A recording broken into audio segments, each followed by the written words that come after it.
In the name of God, Father, Son, and Holy Spirit. Amen.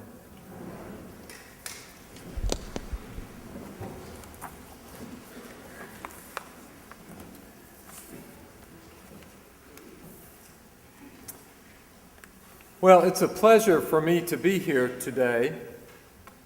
As Canon to the Ordinary, I'm in a different church every Sunday almost. And more often than not, it is because I've been asked to go to that church because something unpleasant has happened, or they're scared about the future, or they don't have any clergy. So it's great to be in a healthy place by invitation. Now, I'll say more about what a Canon to the Ordinary actually is in the adult forum, but in case you can't come to the forum, let me explain my work in the church this way. I'm a canon with one N, not two. That means I'm not violent, I don't make loud noises, and although I'm from Alabama, I'm not at all interested in Civil War history. The one N canon comes from a Latin word that means rule or standard. And part of my work is to oversee some of the canonical requirements of our diocese, such as the ordination process and other things that have mostly to do with clergy. So I'm pleased to be asked to preach today, and at the end of this sermon, I hope you will still regard me as a 1N canon and not a 2N canon. Well, I don't know about you, but Advent surprised me this year. For some reason, I feel like it should still be late September, but here we are. And today, and for the next few weeks, our scripture readings will exhort us to be ready.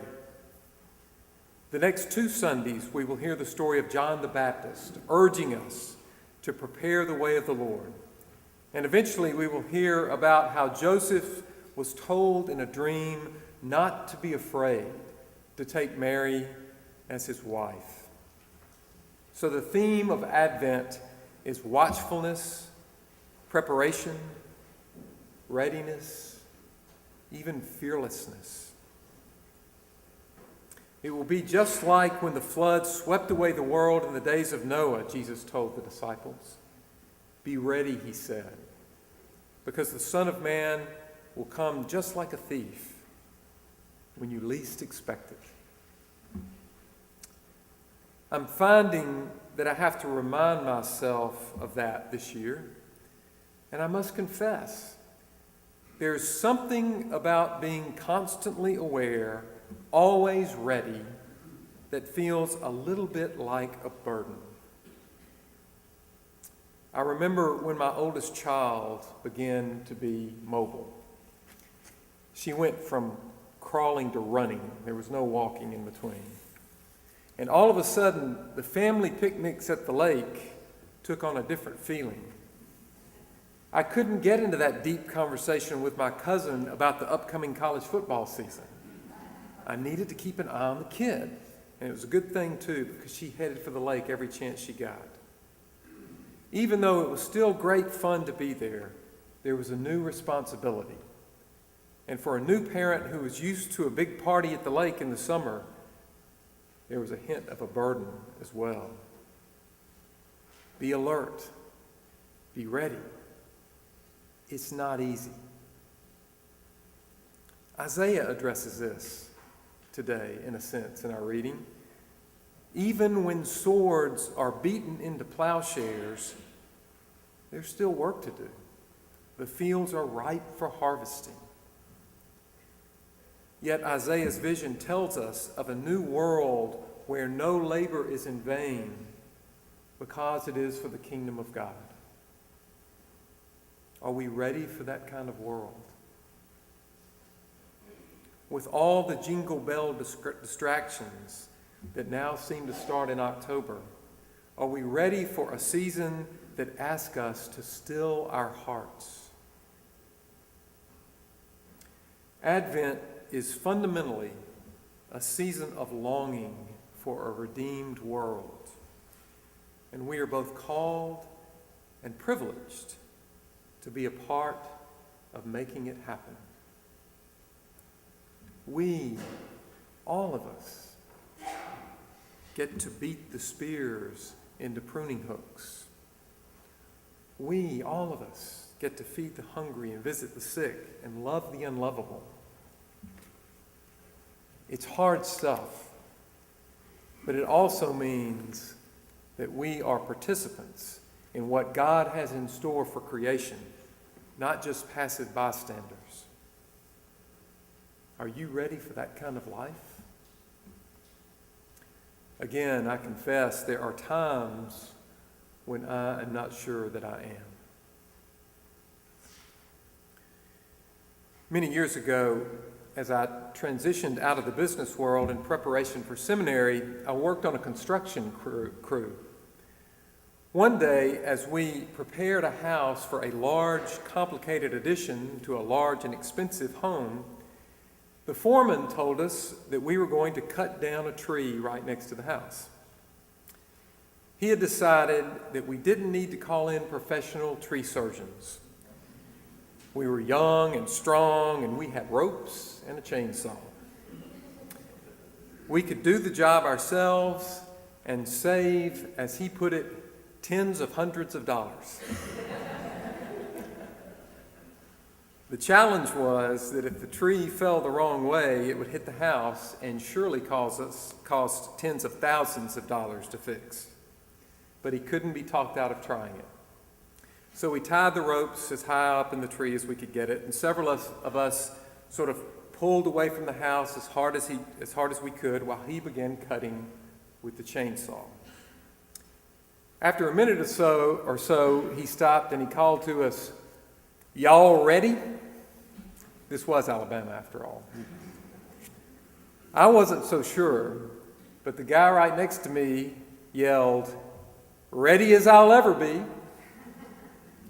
So the foreman cut and we pulled, and for a moment it seemed as if the world was going to end. All the signs were there. There was a crack and a crash. Our arms felt like they were being pulled from our bodies, and the tree began to fall toward the house. Time stood still for a moment. We pulled with everything we had, and somehow the tree only clipped the gutter on the corner. We saved less than tens of hundreds of dollars, but the deed was done. I think about that phrase, "ready as I'll ever be," every time I hear this reading from Matthew and others like it. If I'm honest with myself, even on my best days, I'm not really ready for Jesus to come in that unexpected way, in the everyday people and places, in the unexpected joys and sorrows, in the church and in the world. If I'm honest with myself, the eyes of my heart are often dim to Christ, and sometimes it seems like more than I want to handle.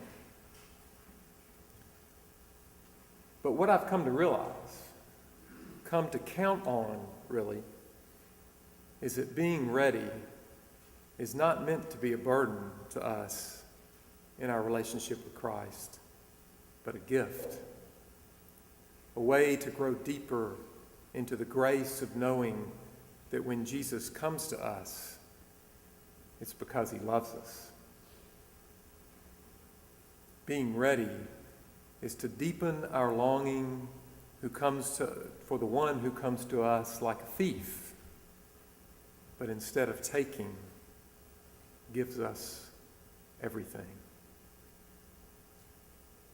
Yes, sometimes he comes to us in difficult people or circumstances, but that must mean he's asking us to what? To take a chance? To understand the joy of a new responsibility? Maybe he's asking us to be him. On my worst days, I'm not sure I'll ever be ready for that. But through his grace, I'm ready as I'll ever be.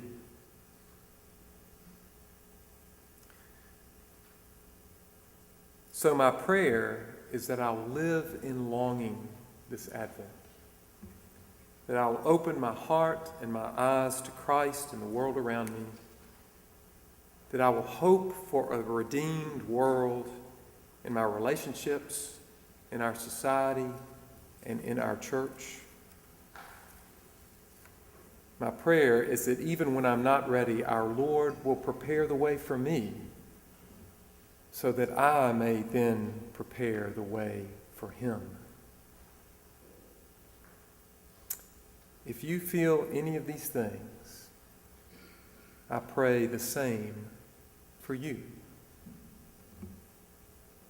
Come, Lord Jesus. Amen.